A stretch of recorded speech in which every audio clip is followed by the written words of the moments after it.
Hi, and welcome back to the Authentic Woman You Are online series. And I'm Jennifer Ackad. I'm the creatrix of that event and your host. And today we have a bonus. So Anna Gatman, who was one of the speakers, is going to be interviewing me. And we were both curious to go through this conversation and see what we can share to the audience. So we're gonna go very intuitive with curiosity, and yeah, hopefully it will serve you. So hi Anna. Hello, Jennifer. I'm really excited to be doing this, to turn the tables around, because I was really curious about your own story and your thinking and your sensing to create this specific summit with this specific topic, with a specific intention, and how it relates to your work and your personal life. So I'm really glad for this opportunity to be interviewing you. So Yay. It's fun. So first of all, let's just begin with the topic, the authentic woman you are. It's like, what drew you to that?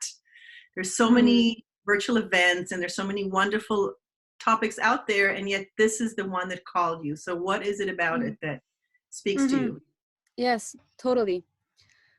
So to choose the theme and the tagline and all this was kind of a journey. Actually, it took me a few months to land on something, but the intention behind was very clear for me. Like, I really had a strong energy pushing me into how can women feel safe resting into who they are, feeling in their power, and how can they feel safe empowering others from that space. And that was so vibrating in me at the end of 2019. So I mean, the whole 2019, this was the subject kind of carrying my life. I went through many shifts, and what was holding me was, it's time to feel safe being who you are 100%. It's time to feel safe with your sisters. It's time to feel safe around other women. It's time to own up to the voice inside of you. And it's time to ground yourself in this. And I have been on a self-discovery path, I think, for my whole life. But really last year, this owning up to be the woman that I am really came strong. And so it combines that intention with my journey. So whatever that title holds, the authentic woman you are, how to awaken the wisdom of your body, create space for the truth in your heart, and living in alignment with your deepest desires.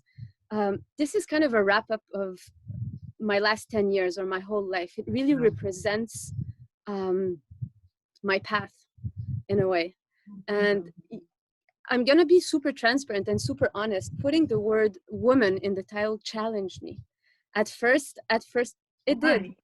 It did because I didn't want to feel pretentious. Those are my own stories, right?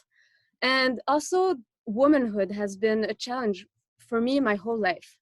So, like, yeah, what is it to be a woman? Am I a real woman? I felt masculine most of my life, to be honest. I was more of a tomboy when I grew up, hanging out with the boys, and I studied as a mechanical engineering with only 10% of women in the program. So yeah, it made me very vulnerable to stand and own up. Maybe it sounds weird, but for me, this is really what I was going through. And the tagline, awakening the wisdom of the body and all the rest, it's really part of my journey. This is what I went through to appear more.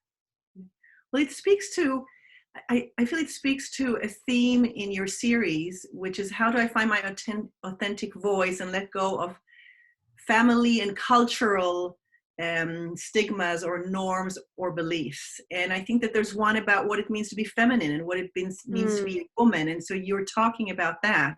Oof. It's like, can I be a mechanical engineer, and can I be a tomboy, and do I still qualify to be a woman, right? It would be a long podcast, like if I have to enter all this phase of my life, but really you're tapping into it. The feminine aspect was very challenging for me, and really it's changed over the years.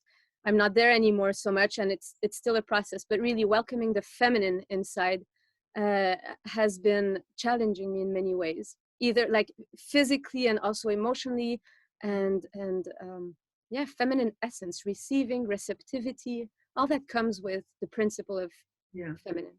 Yeah. Yeah. There's also the place remember when I was in graduate school, there was an African American woman, and she said, I don't know if I love Bach because of the oppression or because I really love Bach. So you don't know if you're more masculine, so to speak, because you're a woman and this is just who you are, or because you're buying into the oppressive culture. It's like it becomes so confusing to know who your authentic self is, right? Totally. And at one point, and you'll probably relate to this, we start embracing both the masculine and the feminine inside of us. And it starts becoming a dance of, when is the masculine important to let out and when is the feminine important to let out? And when it comes to creating a project like this, both principles and both essences are super important. The masculine inside of me brings, the focus and the direction and the structure for the feminine to create. And when the feminine starts screaming inside and starts being angry, it means that the structure that the masculine is offering is too stiff. So it's a matter of like always communicating from the feminine to the masculine. And it's been a huge learning curve for me too. It's been 4 months that I'm working on this project right now, since beginning of October. And I make it a point for that path that I'm walking to really co-create with life, to really be in a creative process, really organic. So I break my own boxes. I break my own structures because I want to be connected to life force. And this is really at the root of the work that I bring. Beautiful. I love that. So it's like the feminine is the dreamer and the masculine is the executor, right? Yeah. And it's really a matter of making that peace inside, like the masculine and the feminine. At first, they're very inflamed. They have papa's voice, mama's voice, society's voice, all those voices, conditionings like you just mentioned. And the more we go within, we awaken our body, the more we kind of purify or like disinflame those tensions. And we start welcoming, okay, what is the masculine in me and what is the feminine in me? And we remove judgments. Yeah. Both are required. Yeah. So I was wondering, as I was preparing for the interview, I thought to pick the topic of the authentic me, right? The authentic you for the audience, and the authentic you and for the speakers, you must have had the experience of not being authentic and struggling with that. And so maybe we can go a bit more personal. I know you said it's like the podcast was going to be really long, but just some key events or a story or something about your own struggle of going from non-authenticity to authenticity. Yeah, well, I'm going to go back to 2009. And this was really when everything started hugely shifting. Life had been preparing me for the 29 years before. But I had lived in Africa for 2 years working as a mechanical engineer. It was a wonderful experience. And it had been a few years, my body was starting to speak very loud. Like I could notice that my breath had become shallow. I was working a lot. I was hurting myself in sports. So it was a buildup. And in that phase of my life, I became very successful, what we can call success. So, I had a very good position and opportunities were flowing in, money was flowing in, and relationships were great. I kind of had it all in a way. But inside, something started speaking to me, and the voice was saying, you're feeling empty. Like it really started speaking to me like this, or like, why are you doing this? Those questions. Or I'm going to go even like more transparent, like even in intimacy, like stuff were starting to lose taste. My relationship started to lose taste. I could not connect. And inside of me, there was a knowing. And the knowing was telling me something is deeper than this. And it started speaking so loud that I could not ignore it. So when I came back from Africa, I had sold everything. So I did not have anything back home in Montreal. I lived in my parents' basement for a few months. I had to, but I could not stay. I took my backpack again and I went to Brazil. And Brazil, when I landed there, it felt like home, like the joy of life. And through that backpacking travel for 6 weeks, was not that long, I could not plan anything. So my masculine was totally useless there. All of this to say that it showed me, even if I had traveled a lot before, it showed me a way of surrendering, even more than what I had experienced. It showed me that whatever my mind wanted me to do or plan was not going to work there. So life was already starting to show me a new way. And I started being curious and I let go. I was like, okay, what is it? Where are you guiding me? So I started speaking like this out loud. And honestly, I was being guided. There was there was some kind of force with me through the whole trip. And I don't know how I landed this, but I landed in that small village up north Brazil called Jericoacoara. I fell in love totally with that, you know, four small sand streets, not even streets. I mean, in a reserve in front of the beach, and I found a master there of capoeira, and all of this to say that it was a huge awakening for me. There, I kind of tapped in a higher frequency, and Yeah. the veils started moving out. So when I was not authentic, my body was aching. I started feeling empty. I started having clear voices inside of me starting to speak to me loud. And body symptoms were strong too. I was dizzy sometimes, and strong body symptoms. And when I landed in that place, I started becoming one. So the symptom changed. I started becoming one with people, one with the surrounding. And So in what ways was it different? Because you said I had it all. I had success. My relationships were going well. Work was going well. So it sounded like you were feeling good, but now you were feeling a different good. It was a different So good. what was the difference between this good and that good? My senses. So my senses, I started tapping into something deeper and gaining clarity on the choices of my life. I just asked questions. And when I was in that, in Brazil, in that village, I started realizing that the path that I had chosen, I started realizing that there were other choices actually, which I had never, ever questioned myself before.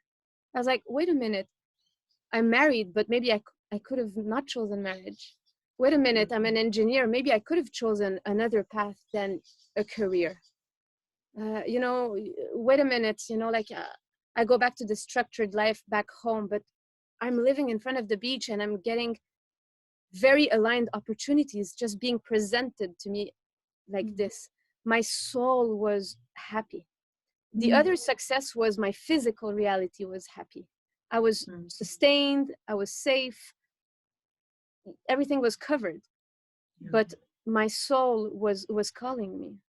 So that's really the difference. And of course it's a balance between both, but in that shift, it was obvious. And my whole life started shifting in that phase. Like this is when it started. So what would you say to women or to people who are in that place? Because, we all have to pay our bills. Right. And we're all looking for more meaning and more purpose and for our soul to feel whole.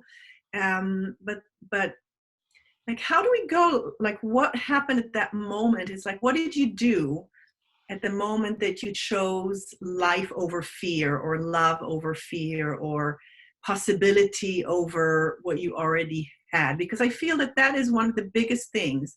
It's like we listen to other people's stories, we're inspired, but we go, yeah, well, it was probably easy for her, or she did it, or well, she earned a lot of money so she could take 2 years off, is one thought that I had about you as I was listening. But I can't do that because I'm not in that situation.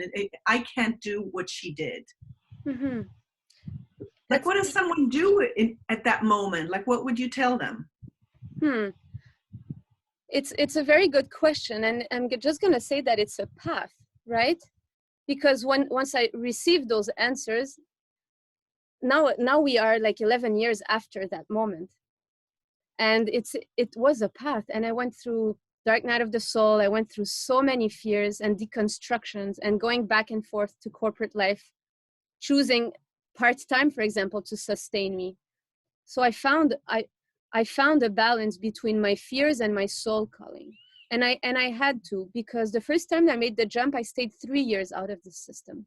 And I learned a lot. And I learned that going to extremes was not necessarily the best way to go. I paid consequences. I learned a lot through the path too.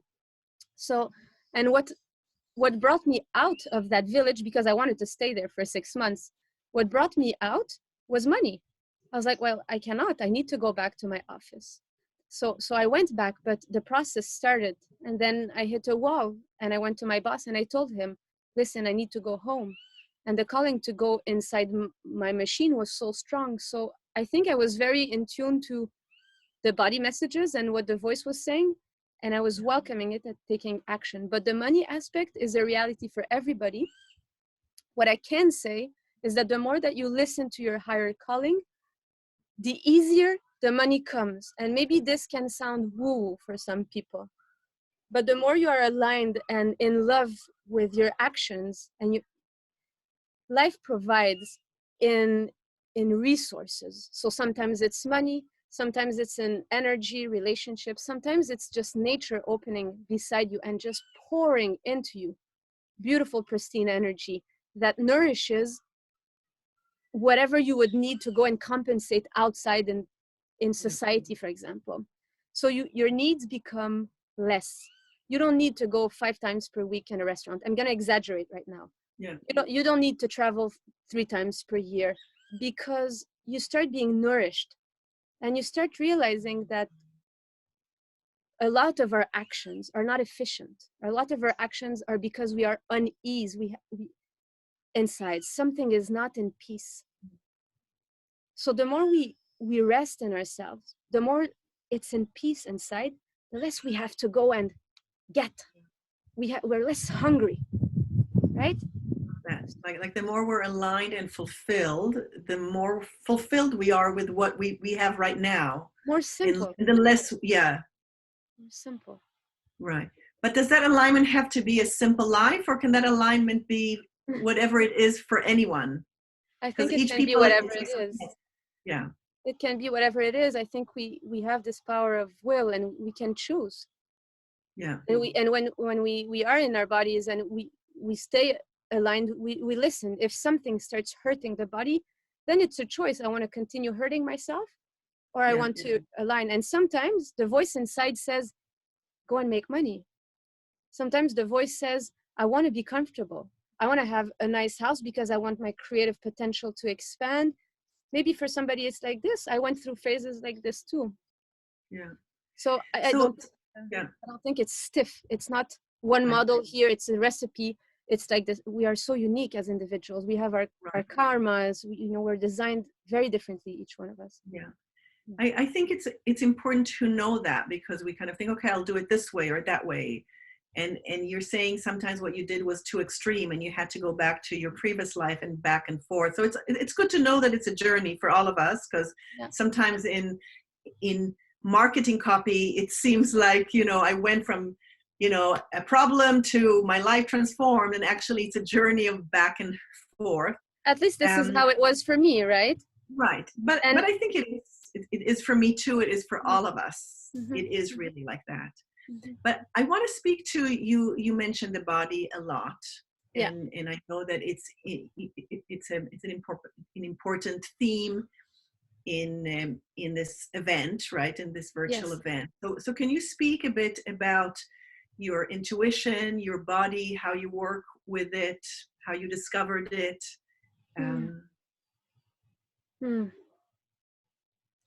Yeah, the call to go in my body happened also around that same time. And when I became the most curious is, again, when I started feeling empty. And when I was tapping into my senses, I could connect more to sensations inside and to my nervous system. So how it first started manifesting was, I was reading a book of Eckhart Tolle then. And it was a very simple exercise. And I remember being in a plane and I was reading, and it was saying, just feel the sensations in your hand. And I started doing this out of curiosity. And my whole body started shaking. Like I really started shaking on the plane. And it scared me at first. I was like, what's this? So I'm a scientific in a way, because, I chose engineering not because it was not a mistake. So I approached it as a project. I was like, okay, what's that body? I had liver crises almost my whole life. And I had hurt my knees pretty badly at one point. I could not move for a certain time. So my body was starting to speak me aloud. So I just entered the machine. This is how it started. And the way I started attracting the right teachers. I started, entering yoga, for example. And the last 10 years, honestly, I mean, from 2010 to 2019, I was really immersed in yoga. And I still practice about 1 hour per day, 1.5 hours per day with meditation. And this is where I surrender. So whatever I was doing traveling, I do it on my mat and I allow my tensions. So my practice is really, how can I surrender my weight on the ground, Mother Earth? And I get nourished by this, and the tensions that hold my body up because I accumulate tension during my day or in relationships or choices that I make, they have the space now to let go, to release. Once this happens, the energy that was holding the tensions is released. And this energy becomes accessible to me. So it brings clarity, it brings space. It helps me taste life at such a more deeper level. And it helps me feel life. It helps me feel my senses. But even senses sometimes can become heavy because inside there is a current of energy that is so subtle. It's very ecstatic. It's very nourishing. And I could go very deep into that subject, but how I do it is I have a discipline without being obsessive, but I do have a discipline, a daily practice where I do enter inside my temple, my body, where I connect with myself, my deeper self, where I release tensions. This creates space. It gives me answers. Like I really hear my tensions speak. So I enter in a dialogue with the tensions, and I do this with people too. And they tell me, I need this, I need that. I want right, I want left. And the most important key in all of this is the ground. So I make it a very big point to have my pelvis relax, my womb relax, my uterus relax, and connect to this energy that comes from down and then that nourishes up. And there's all spiritual energy too. But for the body part, really all of this is how can I inhabit my container so I am embodied with the answers I receive, sometimes from higher answers or higher dimensions, if I can put it like this. Yeah. It was not always like this. When I started, I was receiving answers, but I could not embody them because it was stronger, like higher vision. So it's very important to bridge both and be embodied. So say more about that, because the 4 keys to spiritual material balance that I speak about are about when you expand into a larger, more expansive state, you become aware of information you a second ago when you were more constricted. So tell me about that place where you had visions, but they weren't integrated. What does that mean? It was the first thing that was going to come out of my mouth was it became frustrating at one point. Okay. Because you see the potential, you see the big visions, but you cannot act on them because your body is not up to date to those higher frequencies. So are you frozen? I think you are.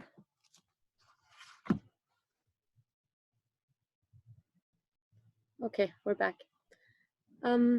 So the question, I was saying that it was frustrating because I needed an update of my body.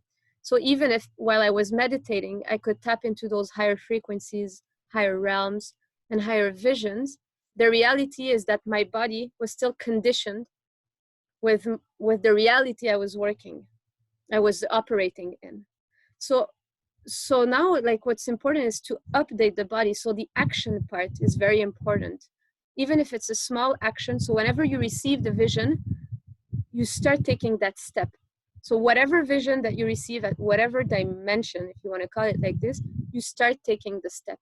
It's going to start actualizing the body, and we are going to face obstacles because our bodies have memories, we have traumas and wounds and blockages.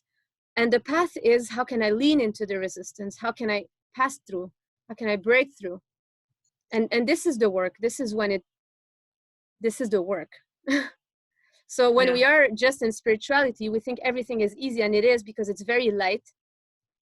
But I stayed stuck there for many years. I'm gonna be honest, like just bathing like 5 hours per day, meditating, and wow, like it's just beautiful. I mean, I could stay like this forever, being in peace and in all those beautiful states, but reality was not changing. Mm. So for So reality to change, yeah. yeah, go So ahead. for reality to change, there has to be an embodiment. Totally. This is why I promote embodiment so much, and ground so much. Yeah. Yeah. I'm just wondering, kind of more generally, I don't know how it is in Canada, but I feel the whole world is going through turmoil. There's ecological turmoil, right? And there's social and economic, and there's elections here, and there's dictators everywhere. And how do you suggest people work with that? I mean, you have to be much more aware or conscious because it's so much more intense. It's coming at us from all directions. So how would you use the wisdom in how you work with people to deal with these intense times that we're going through? It's a very deep question, and you're really putting me at stake here. Well, I think from what I see, okay, I'm so gonna answer. Yeah, okay, for sure. but I get a big picture. But what happens, what I'm experiencing, is that we each get this new constellation that's happening. There's a world that is disintegrating and a world that is being born, and we're kind of in the middle of the intensity of it. But we each get different lessons and different life situations are challenging. So people find themselves in really challenging times personally through things that are not related to politics maybe, but just like times are intense. And so people are called to take a stance or to choose. And so I'm just wondering, like, how you work with it, or what you would offer someone to do in these times. Yeah, totally. I'm going to go very intuitive also in answering that question. And the first thing, there's two things that popped when you were speaking right now. You said, people go through stuff in their personal lives and stuff. The first thing that came to me when you said this was to not take things personal.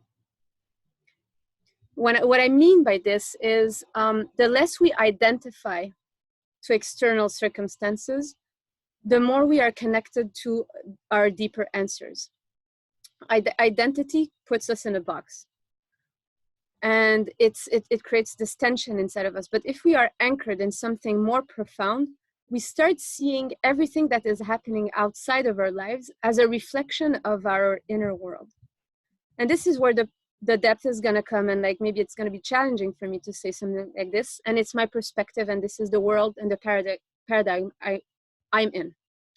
Is that whenever I see something happening, like a natural catastrophe or politics or environmental crises or whatever it is, I'm like, what is it inside of me as a human that is co-creating this with life? Really, this is the paradigm that I am in. I take full responsibility for what's happening. So if somebody comes to see me, this is the space that I bring them into. We go inside the body, we look at the tensions, and very soon we're going to find out that there are beliefs inside that are so ingrained that they're actually attracting that dictator. They are attracting that hurricane. It sounds a bit crazy, but whatever comes to us is kind of proportional or a reflection of the tension that we have inside. And that is for all the subjects. If you walk on the street and suddenly there's a car crash just in front of you, the impact, the vibration coming with that incident has a component inside of you. So when you start playing with life like this, right away when I am in situations like this, how I do it is like, where did it hit me in my body? My lungs, are they crunched? My liver, is it squeezed? That's how I do it. And so this is how I take like this. So when politicians are elected, that we can judge from the outside, and with reason sometimes, because sometimes it can be hectic, of course. it's because, from my perspective, it's because the consciousness and the awareness that is in the body of the person is actually manifesting this. They need that, as crazy as it sounds. Yeah. And maybe it's not gonna, I don't know how it's gonna be received, but at least this is how I like taking responsibility in life, for my life at least. Well, it's interesting because, yeah, I mean, I think that is, I hold kind of the same kind of view, but I also say, for example, I know I was interviewed for a radio show when they had the horrific massacre in Las Vegas, where a guy from a hotel room just, killed people who were at the performance. And so, to take your perspective, I didn't feel like this was the massacre in me, but what I said on the radio show, it's like, try to stay with your heart open to the horror of this, because what the lesson is here is, can I stay with my heart open to the amount of pain and the madness, and what is that going to make me do? Am I going to act differently from that place? Am I going to fight for gun control more? Am I going to, so it's either to see the tornado as a tornado in me, or to awaken something in me, right? It's to awaken something in me that, and it seems like we need this craziness that's going on in order to awaken, to actually dare to take steps like you have, to take a very comfortable, successful life, and then listen to your body and your soul and go on a path that's unknown, but that is so rewarding and fulfilling. Yeah, everything is kind of polarized, like when one thing happens and the other extreme is going to happen. And from, when I accompany people, I promote a lot neutrality, a lot the grounding of the nervous system, to stay at the center. And the more I stay at the center, the less I have those extremes in my life, because I'm at my center. I'm not totally. And it's hard to look at situations like the one you exposed and not, of course we feel we are human, we are going through a human experience, and but if we bring more awareness, like you say, and we take responsibility to not, yes, it's about love, but it's about how can I bring self-love first, all the dark sides that I have inside, how can I bring more love into that, not to enter another ism of everything is love and enter a box like this, because it can be a trap too.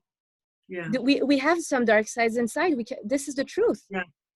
So we have to welcome all parts of us, bring love everywhere inside of us, the bad sides too. Right. And then something inside of us is more in peace. We rest into who we are and we feel safe. We ground. And no man, no woman is going to feel safe if they cannot rest in their pelvis. This is where safety is. At the body level, when we rest, when our pelvic floor is rested, when our pelvis is rested, we are connected to our power, to our source of embodied energy. And this is when we feel that we are owning up to our life. How can I put this? We are our own authority. We are grounded in ourselves, and then we play in life from that centered, neutral space, grounded. So self-love is the path to feeling in authority. For me, it has been, yes. Uncompromisingly self-love, as hard as it can be. And the challenges for me have always been realizing that I need to let go of groups sometimes that I care a lot about, or that, I thought I would be my whole life with. But the calling becomes so strong and the self-love becomes so much stronger that I need to break all of this. And it's hard. It's not an easy path, but the gifts that come with making those choices are worth any grief, or it's worth it. It's worth to go. And then with the energy, most of the time what we see is that it rebalances everything. We don't end up really losing people. It's just it changes form. So if you would like summarize, Mm. to live in alignment. So what does living in alignment kind of look for you today? Mm. When I go to bed at night, or when I meditate at night, I feel I can rest, and I feel I can connect with the divine. I feel I can have profound relationships, harmony in my relationships. I feel I can taste life at a deeper level, like really enjoying. And yeah, this is what alignment is. And being alignment is also being co-creative with life. So every morning when I meditate, I'm like, what's the calling, and what's my action to do? And always feel kind of alive in it. Being very sensitive. So when things, situation become flat. When it's flat, there's no more life force in it. It's time to look into it, and to, if it's a choice you make, that's really the choice that I'm making. Because So you're looking for this desires alignment. are important. Yeah, desires are important. I neglected desires for a long time, thinking that spirituality was the only key. But desires is what makes you feel alive in this embodied in this body. Yeah, So it propels you. yeah. Desires. Yeah. Anything else that you want to share before we move to the gift that I know you have to share with the audience? Mm. Any final thought or? No, the only thing that comes right now is like, if you're on that path, keep on going. It's like it has just beautiful jewels for you. And if you feel that call, dive into it. The fear is illusionary. The fear seems real because it's dense, but once you just break through the fear, energy is waiting for you. That's what's waiting for you. More clarity, more energy, and more life force. Sounds exciting and worthwhile going for. Oh yeah, yeah. So, So so do you want to share a bit about the gift that you have to offer the audience? yeah, actually, the gift. Well, the gift. My biggest gift is that series for you. That whole online summit that you're watching right now, and it really comes from my heart and from my path. And the second one would be a 30 minutes discovery call with me. So if you feel that readiness, if you feel called by that type of path, if you feel there's a true voice inside of you that you would like to be accompanied to tap into more, give me a shout. I'm going to be putting the link to it underneath the video, and also in the email. You're going to be able to go and fill a small questionnaire and reach out to me this way, and we'll take it from there. We'll touch base and see how we move forward with all of this. Wonderful, Jennifer. It's been a pleasure to interview you. I feel like it's been like a semi-therapy session for both of us. I feel like it was just like to get to know you at such a deep level, and there's so much strength and power that you have in you, and groundedness, that it's really a pleasure to see it come out, and to have the honor to have interviewed and to ask you and inquire about it. So thank you for allowing me to interview you. Yeah. Thank you so much for suggesting. It was a pure synchronicity. I had made the request in the morning meditating, hey, I would like to be on this show and offer this to the audience. Who can interview me? So I put the question out. I heard the call. You heard the call, and like a few hours later, you were just popping a message, hey, I think you should be on your show. I want to interview you. So thanks so much for listening and hearing me out. And I love the background of Mother Earth. I mean, that's the grounding of us all, is the earth, right? And nature. It is. And I'm in the community where, it's the first spirituality. It's a spiritual community where I'm at. It's called Pachamama Eco Village. And this is where I started after the Brazil story. I came here and went through transformation cycles, and everything changed after that a lot. So bless the earth, bless all the elements and all those energies that are with us always. So thank you. Thanks everybody for watching the series, and hope you enjoyed it. All right. Bye-bye.